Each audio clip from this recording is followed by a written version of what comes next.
All right. I tweeted this out this morning on the Pewter Report account, or exposed it now, whatever it is, because it's not Twitter anymore. It's X. But we got to talk about Antoine Winfield Jr., right? This guy is having, to say he's having a great contract year would be an understatement. He is having a legendary year. I've covered this team for 28 years. This year is like when Warren Sapp had 16 and a half sacks. This year is like when Shaq Barrett back in 2019 had 19 sacks to lead the NFL in sacks that year. This is like Derek Brooks in 2002 when he was the NFL Defensive Player of the Year, helping the Bucs win a Super Bowl. I appreciate that, Xi Jinping. I appreciate you. Whether you're a dictator or not, we appreciate your presence, Xi Jinping. So thank you. But this is one of the best defensive performances of all time. It's almost like Levante David's 2013 season, where he should have been a Pro Bowler, yet made the All Pro because he had 5 interceptions and all this. I mean, just 7 sacks, whatever he had. It was tremendous. This guy is having a legendary season. Why not Antoine Winfield Jr. for Defensive Player of the Year? I don't think there's been a clear-cut Defensive Player of the Year. I know Deron Bland gets all of the hype because of the pick sixes. He's also given up some touchdowns. And aside from those plays, he's been good but not great. But I don't think you can sit there and take his body of work with those pick sixes, as legendary as they've been, because he's had like 5 or 6 this year. But Winfield has been consistently a one-man gang for this team. And Tampa Bay is not America's team. There's no Tom Brady on this team anymore. They're not as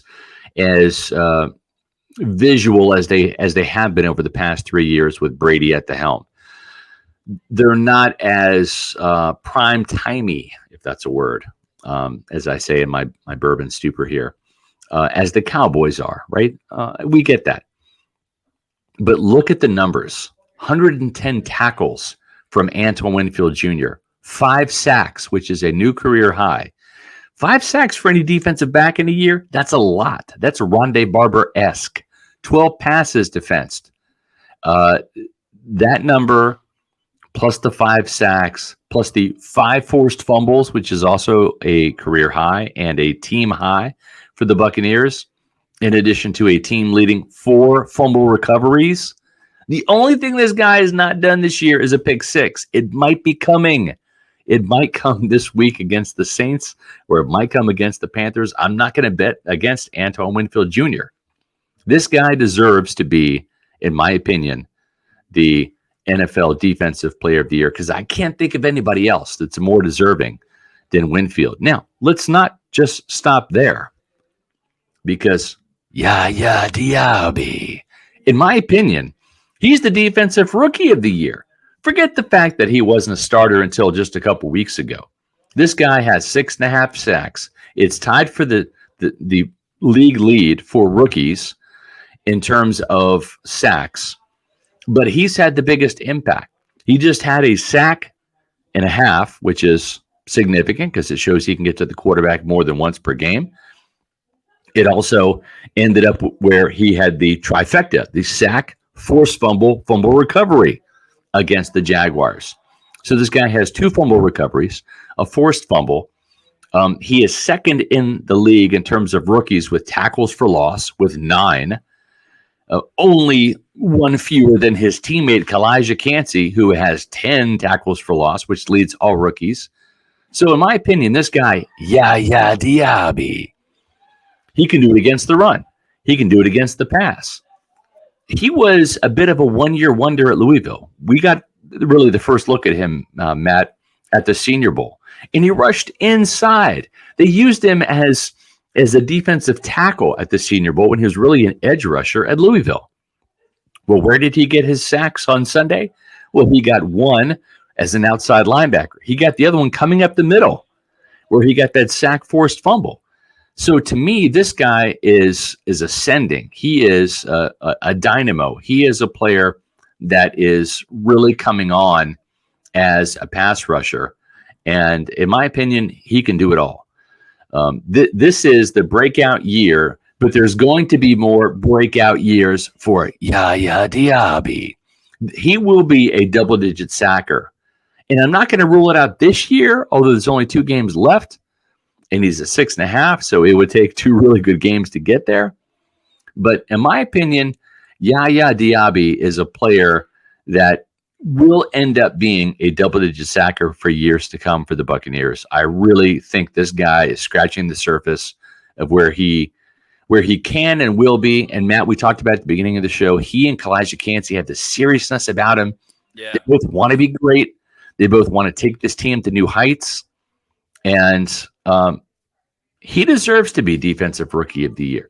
Antoine Winfield Jr. deserves to be the Defensive Player of the Year. I know the Buccaneers are kind of Johnny-come-latelys to this whole thing because they started off the year 3-1 and then had that wicked slump that sent them down to 4-7. We're talking, possible head coaching changes.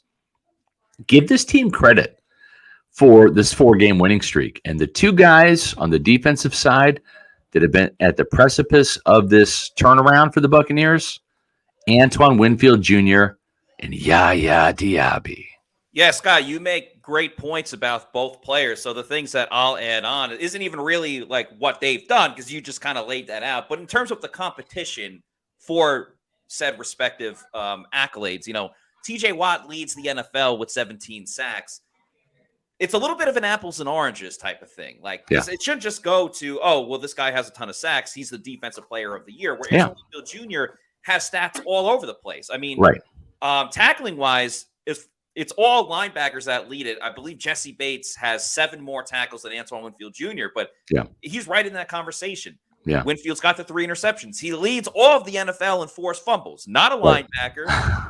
It's Antoine Winfield Jr. Yeah, that's a great point, Matt. I'll stop you right there. Yeah. Shaq Barrett with 19 sacks in 2019 was a Pro Bowler, but he wasn't Defensive Player of the Year. And he could have been, maybe should have been. I don't know who got it that year. But just because you have 17 sacks doesn't mean you're an automatic, insertion into that category, in my opinion. Yeah, because how do you make an argument for an edge rusher who's one job and there's multiple jobs? And TJ Watt's, I'm not discrediting the player that he is. He's a fantastic player, but Antoine Winfield Jr. has more tackles than TJ Watt, and TJ's up at the line of scrimmage. TJ Watt has 1 interception, but Antoine Winfield Jr. has 3, and Antoine has a number of sacks. So it's kind of difficult to argue a defensive end or an edge rusher versus a guy that plays 40 yards behind the line of scrimmage. And then for Yaya Diaby, the odds-on favorite right now is Jalen Carter, and I get it. There was always a lot of hype around him to begin with. The Eagles are a team that just played in the Super Bowl last season, so there's always a lot of discussion around him. But Yaya has more sacks with less time starting.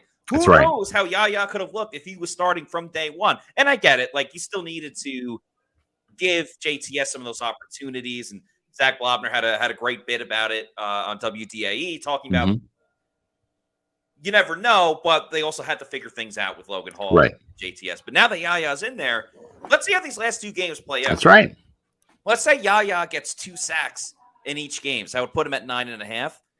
Let's say maybe he gets 2.5 next week, and then or probably more 2.5 against the Panthers, and 2 against the Saints, and he gets double-digit sacks. You telling me that an outside linebacker that didn't start until almost halfway through the year and got double-digit sacks isn't the the Defensive Rookie of the Year? And then that goes back to, well, what about Witherspoon on the Seahawks that made a lot of plays as a cornerback? Yeah. How do you measure that? Yeah. What Yaya did. It's kind of the same discussion with Winfield and Watt. But I think what's most important is that these guys should at least be in the conversation. I agree. Tom Brady's not there, but people know of the city or the area of Tampa Bay. It's not like when you think of Florida, you think of Miami, Orlando, and Tampa Bay. That's right. So I just hope that Good Morning Football's done a good job of it, whether it's wearing a Coke Heath jersey the other day or talking about Yaya today. So they're getting a little bit more recognition, and I hope that I think Jason Light's been planting some of those seeds too.